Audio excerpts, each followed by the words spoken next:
4.5 வருஷம் ஆட்சி வந்துட்டு திமுக முடியாது, இன்னொரு 3 மாதம் ஆட்சி வந்து முடிவுற நிலையில் இருக்கிறப்ப கல்வி கடன் ரத்துன்னு திமுக சொல்லியிருந்தாங்க. இது வரைக்கும் அதற்கான முழுமையான முடிவு இல்லை. நீட் தேர்வு ரத்தை பற்றி திமுக ஆட்சிக்கு வந்த உடனே சென்ட்ரலில் யார் இருந்தாலும் சரி நாங்கள் அதை நிறைவேற்றணும்னு உதயநிதி சொன்னார். இன்னைக்கு வரைக்கும் அது நடக்கவே இல்லை.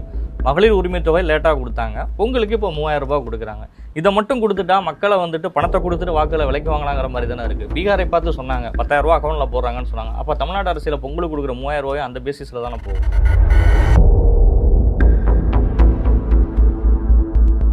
தாவேகாவுடைய தலைவர் வந்து விஜய் தன்னுடைய கடைசி படமாக ஜனநாயகன் படத்தை அறிவிச்சிருக்காரு. ஒரு பெரிய நெருக்கடிக்கு அந்த படம் சந்திச்சுட்டு இருக்கு. நீதிமன்றம் கூட வந்து ஏன் 1 வாரம் தள்ளி போட்டால் என்ன, 1 வாரம் தள்ளி படம் ரிலீஸ் ஆனால் தைப்பிறந்தால் வழிபிறக்கும் நீதிமன்றமே சொல்லக்கூடிய சூழ்நிலையில் இருந்துட்டு இருக்கு.